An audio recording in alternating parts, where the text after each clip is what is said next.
Energize.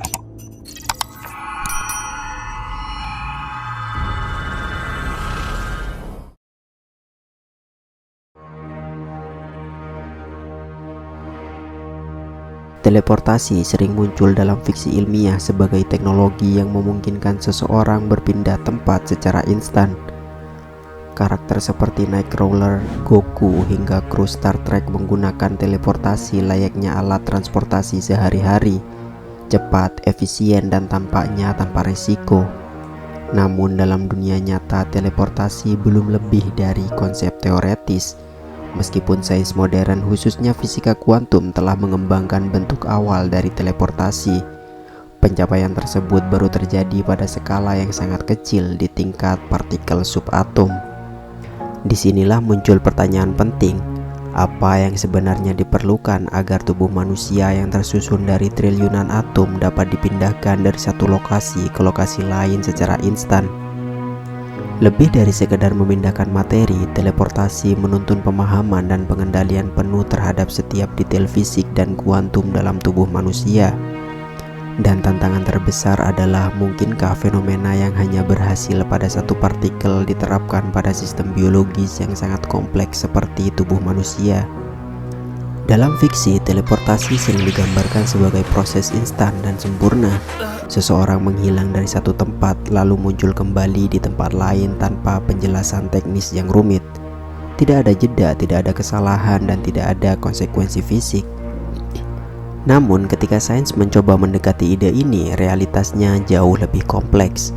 Salah satu pendekatan paling serius yang telah dicapai adalah melalui teleportasi kuantum. Sebuah proses di mana informasi kuantum dari satu partikel dipindahkan ke partikel lain dengan bantuan yang disebut quantum entanglement. Quantum entanglement adalah kondisi ketika dua partikel saling terhubung secara kuantum sehingga perubahan pada satu partikel langsung mempengaruhi pasangannya, bahkan jika keduanya terpisah oleh jarak yang sangat jauh. Ini telah terbukti secara eksperimental dan teleportasi informasi antara dua partikel sudah berhasil dilakukan dalam berbagai skenario. Namun penting untuk digarisbawahi, dalam teleportasi kuantum yang berpindah bukan partikel aslinya melainkan status kuantumnya.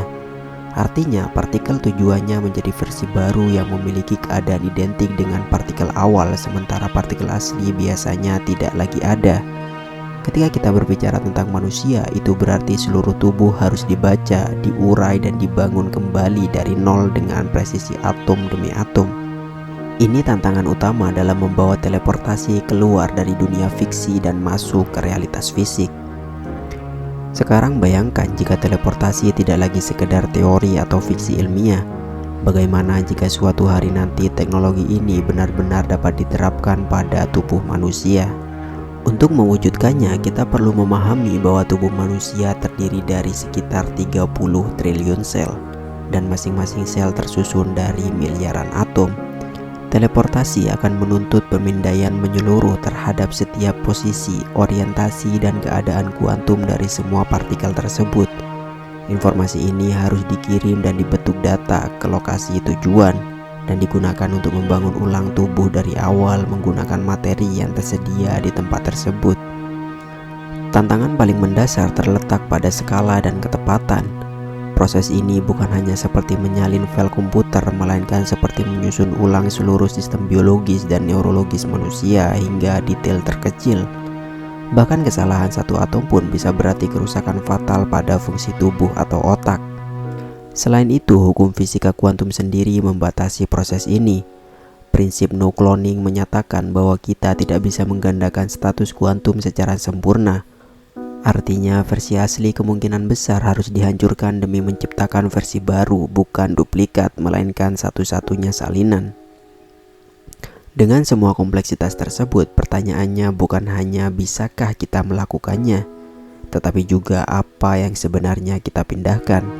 Apakah hanya tubuh atau seluruh struktur pikiran, memori, dan identitas?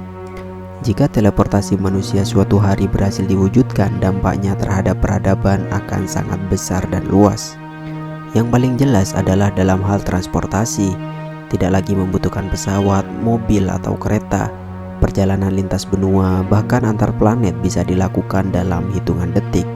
Ini bukan hanya soal efisiensi waktu, tetapi juga penghematan energi dan pengurangan emisi karbon dalam skala global. Dalam bidang medis, teleportasi bisa membuka jalan bagi metode penyelamatan jiwa yang revolusioner. Bayangkan pasien dalam kondisi kritis yang dapat langsung dikirim ke rumah sakit terbaik di dunia, tanpa tertunda oleh jarak atau waktu tempuh. Bahkan dengan kontrol penuh terhadap susunan atom, bisa saja proses teleportasi juga sekaligus memperbaiki kerusakan jaringan secara otomatis. Dalam konteks penjelajahan luar angkasa, teknologi ini akan menjadi game changer. Manusia dapat menjelajahi planet yang sebelumnya tidak terjangkau tanpa perlu membawa tubuh secara fisik dengan roket. Cukup dengan data dan infrastruktur rekonstruksi di tempat tujuan. Dan yang tak kalah menarik, teleportasi bisa membuka cara baru dalam eksplorasi data biologis. Karena proses pemindaian tubuh yang dibutuhkan, kita bisa memperoleh pemahaman yang belum pernah ada sebelumnya tentang fungsi organ, sel, dan bahkan kesadaran. Namun di balik segala potensi luar biasa yang ditawarkan teleportasi, terdapat pula sejumlah resiko besar yang tidak bisa diabaikan. Pertama adalah resiko kesalahan teknis. Teleportasi menuntut presisi absolut pada level atom dan kuantum. Sedikit saja kegagalan dalam proses pemindaian atau rekonstruksi dapat menyebabkan kerusakan fatal, baik secara biologis maupun neurologis. Misalnya kesalahan dalam pemetaan otak bisa berarti hilangnya ingatan, kepribadian, atau bahkan kesadaran. Kedua, muncul potensi masalah etika dan identitas. Jika versi asli harus dihancurkan untuk menciptakan versi baru, maka pertanyaannya, apakah yang muncul di tempat tujuan benar-benar diri kita? Atau hanya salinan sempurna yang tidak memiliki kesinambungan kesadaran dari versi sebelumnya? Konsep tentang hidup, kematian, dan eksistensi manusia akan dipertanyakan ulang secara mendalam. Ketiga, ada resiko penyalahgunaan. Jika teknologi ini jatuh ke tangan yang salah, seseorang dapat dipindahkan secara paksa, dimodifikasi tanpa izin, atau bahkan digandakan untuk tujuan kriminal atau militer. Hal ini menuntut pengawasan dan regulasi yang sangat ketat.